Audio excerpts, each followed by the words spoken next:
Good morning student. मेरे class में फिर से आपका पुनः स्वागत है। पिछले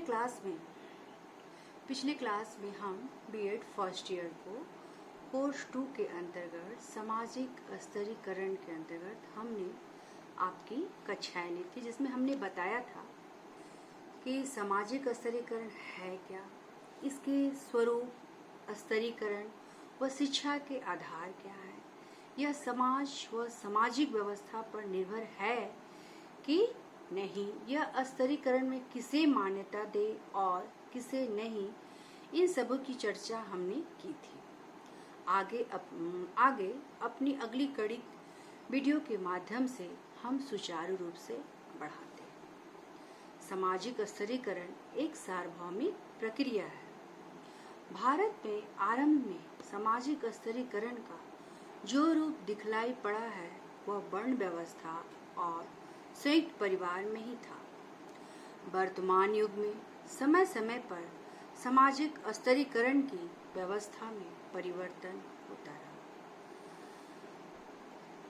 इसको हम एक उदाहरण के स्वरूप में देखते हैं। परिवार में कर्ता की स्थिति क्या होती है? उच्चतम होती है। प्राय आप देखते होंगे अपने फैमिली में ही, जो फैमिली चलाते हैं, पिता की स्थिति या हैसियत क्या होती है? सबसे उच्च होती है। और सभी आर्थिक और सांस्कृतिक क्रियाओं में उसकी आज्ञा का पालन किया जाता है।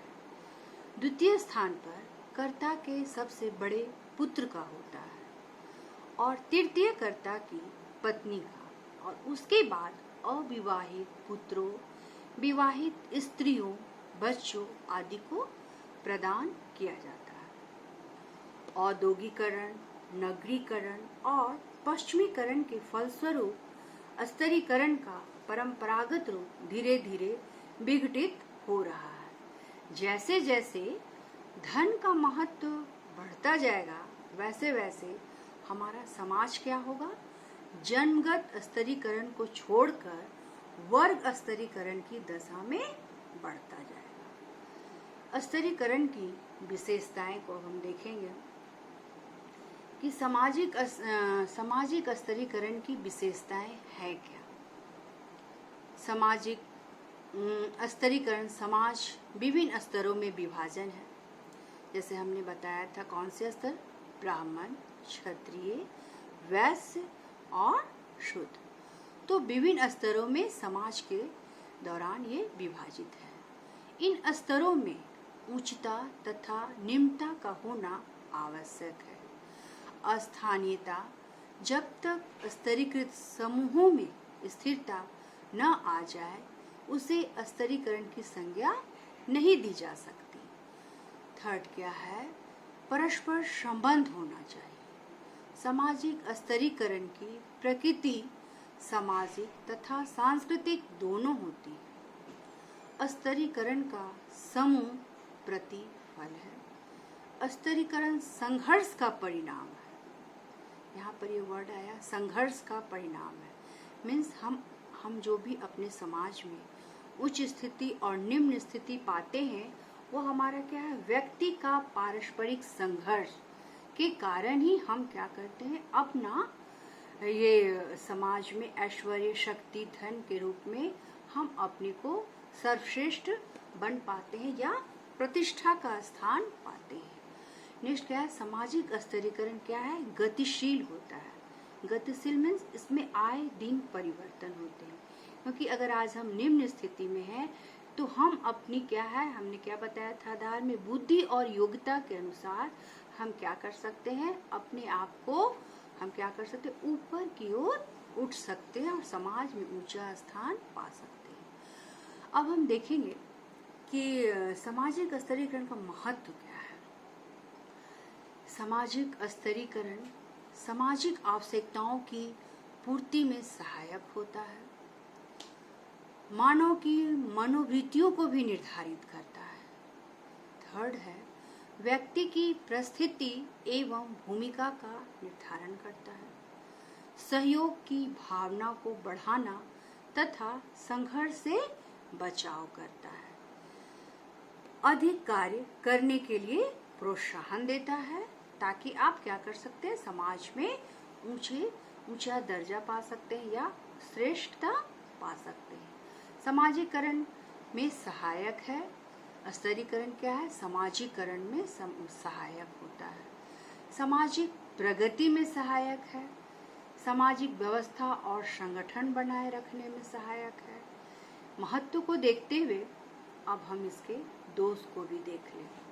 इससे क्या आया, सामाजिक विघटन को प्रोत्साहन आया, निराश एवं विद्रोह को प्रोत्साहन आया, सामाजिक दूरी का बढ़ना हो गया, समाज की विसंयोजित करना हो गया और सुरक्षित महसूस करना हो गया।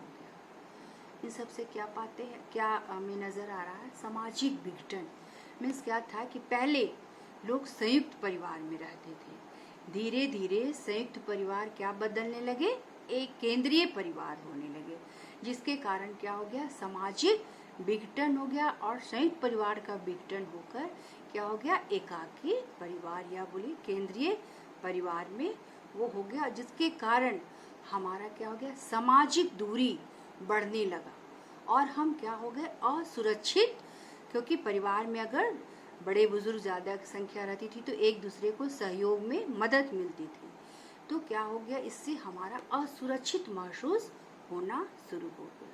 और हमने प्रकार भी इसके अंतर्गत बताया था, बंद स्तरीकरण और मुक्त स्तरीकरण। चलिए अब इसको आगे हम और देखते हैं कि सामाजिक स्तरीकरण की विशेषता को हम लेकर चले, उसको हम थोड़ा डिटेल में जान लें कि सार्वभौमिकता क्या है, कि सामाजिक स्तरीकरण एक सार्वभौमिक प्रक्रिया है।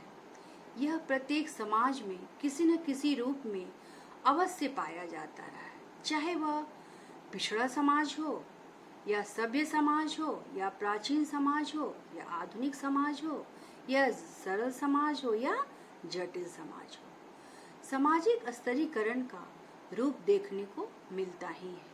यहाँ तक कि वर्ग विहीन समाज होने का दावा करने वाले साम्यवादी समाज में भी यह प्रक्रिया पाई जाती है। इसके अंतर्गत हम देखते हैं चेतन प्रक्रिया, विशेषताएं के अंतर्गत देखते हैं चेतन प्रक्रिया। सामाजिक स्तरीकरण एक चेतन प्रक्रिया है। इसका निर्माण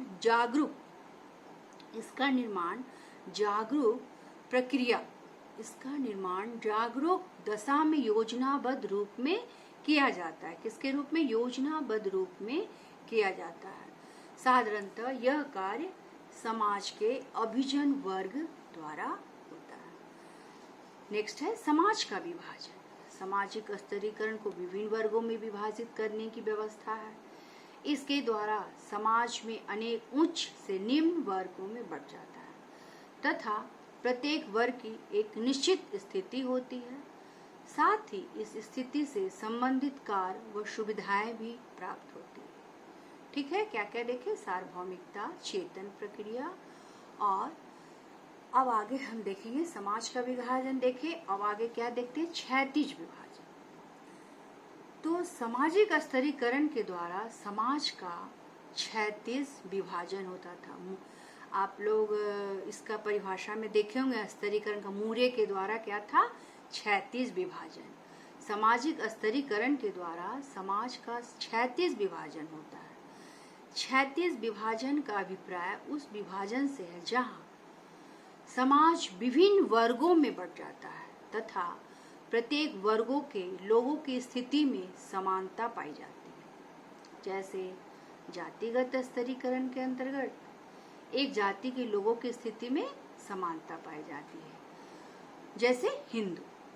तो नेक्स्ट क्या है, श्रेष्ठता एवं अधीनता के संबंध। क्या देखेंगे कि सामाजिक स्तरीकरण समाज को उच्च एवं निम्न अनेक वर्गों में बांटती है, लेकिन ये वर्ग एक दूसरे से अलग नहीं होते।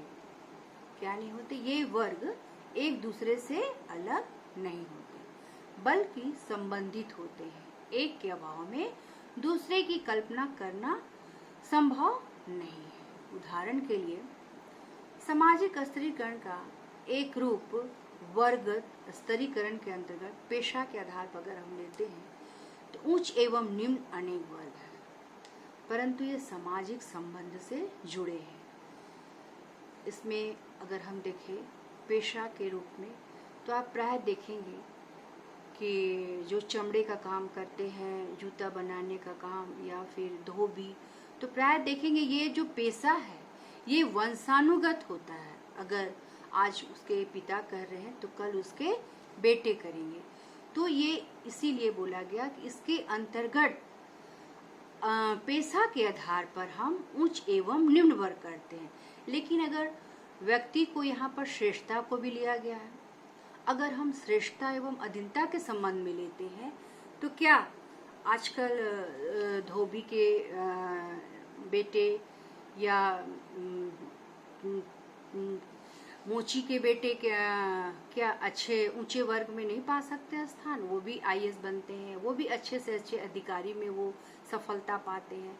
तो ये यहाँ पर इसीलिए श्रेष्ठता भी कहा गया और स्तरीकरण के अंतर्गत पेशा के आधार पर भी हम वर्ग को अपनाते, इसलिए ये कहा गया कि ये सामाजिक संबंध से जुड़े होते, क्योंकि हमें इनकी भी आवश्यकता समाज में रहकर हमें मिलती है। इस तरह अर्थ के आधार पर पूंजीवती वर्ग एवं श्रमिक वर्ग है, अर्थ और श्रेष्ठता एवं अधीनता के संबंध से जुड़े होते हैं। नेक्स्ट है इसी के अंतर्गत विशेषता में वैयक्तिक प्रक्रिया। वैयक्तिक प्रक्रिया में ओल्सन ने ओल्सन महोदय ने इस विशेषता को उल्लेख किया है और क्या कहते हैं कि स्तरीकरण एक वैयक्तिक प्रक्रिया है। इस व्यवस्था के अंतर्गत एक स्तर से व्यक्ति दूसरे स्तर के व्यक्तियों से प्रतियोगिता करने का प्रयत्न करता है। क्या करता है? प्रतियोगिता करने का प्रयत्न करता है और कभी कभी विरोध भी। तो यहाँ पर क्या उपज जाता है? वर्ग संघर्ष और जातीय संघर्ष। तो इस व्यवस्था की जो वैयक्तिक प्रक्रिया इस तरह वैयक्तिक प्रक्रिया प्रतियोगिता के कार्य करते हैं तो क्या संघर्ष हो जाता है? वर्ग संघर्ष और जातीय संघर्ष। किस व्यवस्था की देन है? सामाजिक स्तरीकरण की व्यवस्था की देन है। नेक्स्ट क्या है? मनोवृत्ति का निर्धारण। सामाजिक स्तरीकरण की एक विशेषता यह है कि इसके द्वारा व्यक्ति के मनोवृत्ति का निर्धारण संभव हो पाता है। व्यक्ति जिस जाति, वर्ग और परिस्थिति समूह का सदस्य होता है उसके विचार एवं मनोवृत्ति भी उसी के अनुकूल बन जाते हैं। यही कारण है कि दो भिन्न वर्ग के लोगों की मनोवृत्ति में भिन्नता पाई जाती है।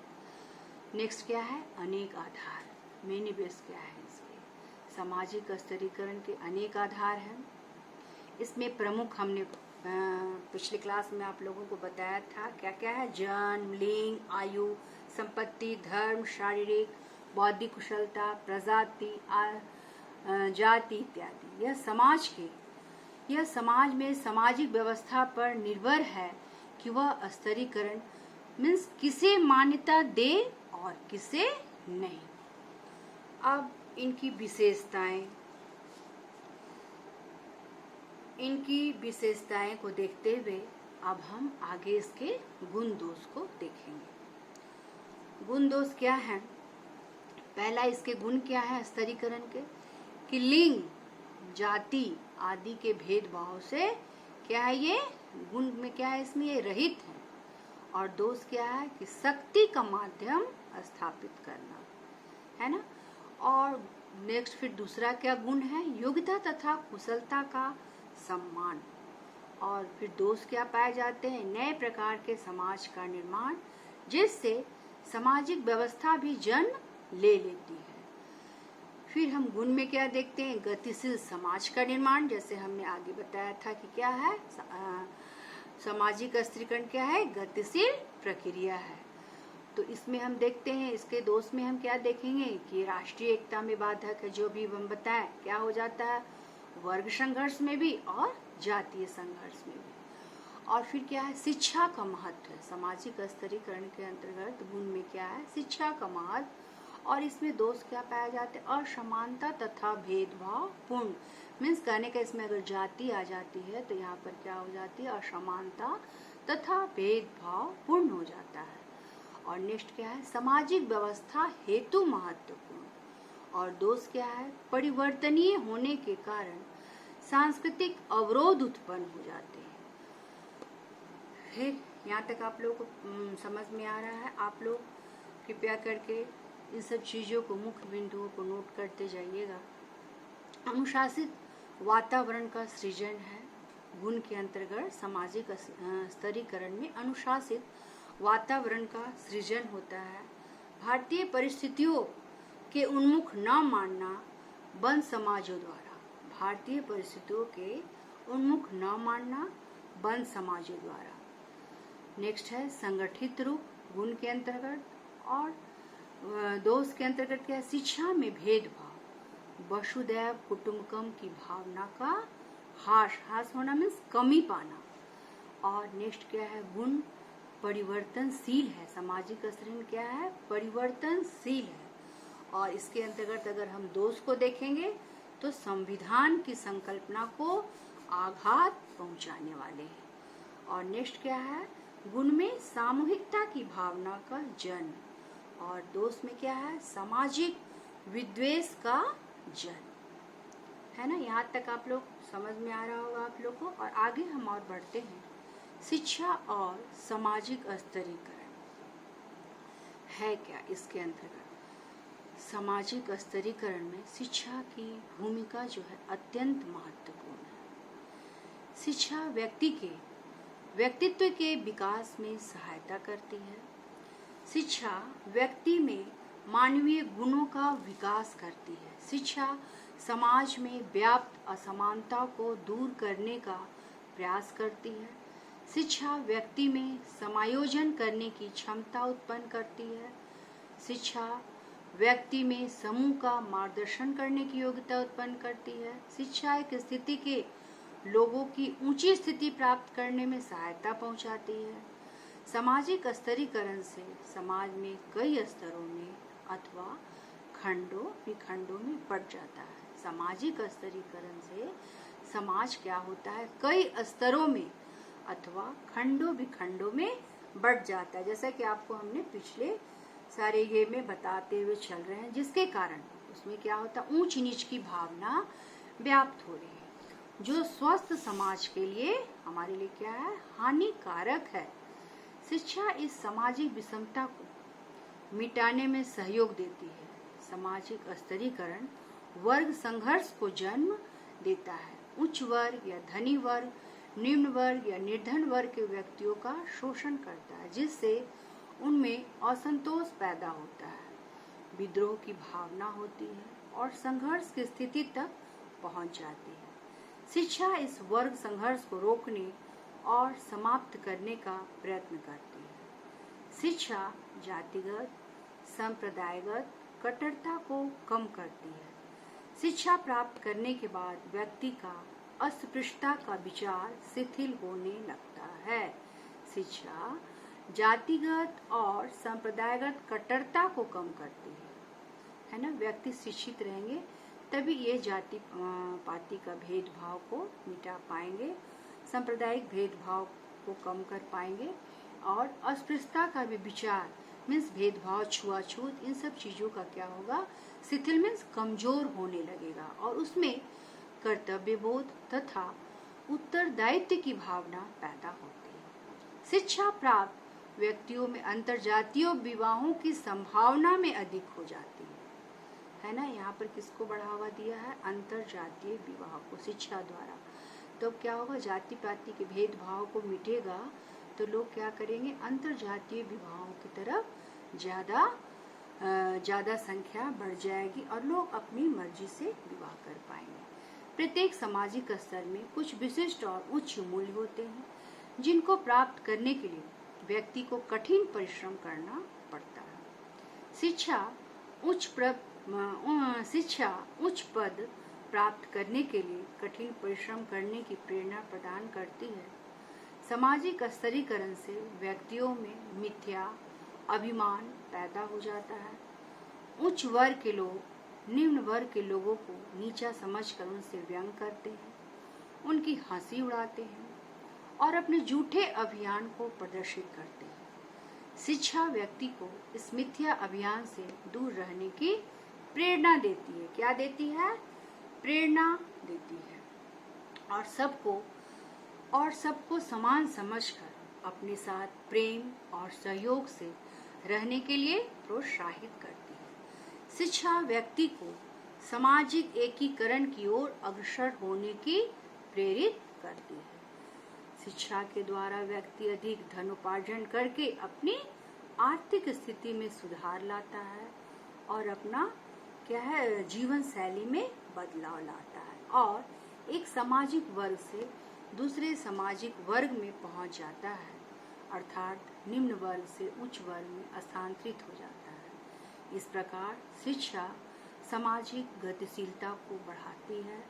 जाति आधारित स्तरीकरण समाज में शिक्षा की भूमिका है। श्रेष्ठ जाति में उत्पन्न मूर्ख बालक की अपेक्षा निम्न जाति में उत्पन्न शिक्षित बालकों को धीरे धीरे आदर मिलने लगता है। क्या मिलता है? श्रेष्ठ जाति से उत्पन्न यदि मूर्ख बालक की अपेक्षा निम्न जाति से उत्पन्न अगर है शिक्षित बालक, तो उसे क्या होता है? धीरे धीरे आदर मिलने लगता है। इस प्रकार हम कह सकते हैं कि सामाजिक स्तरीकरण की प्रक्रिया में शिक्षा का क्या है? महत्वपूर्ण योगदान है ना।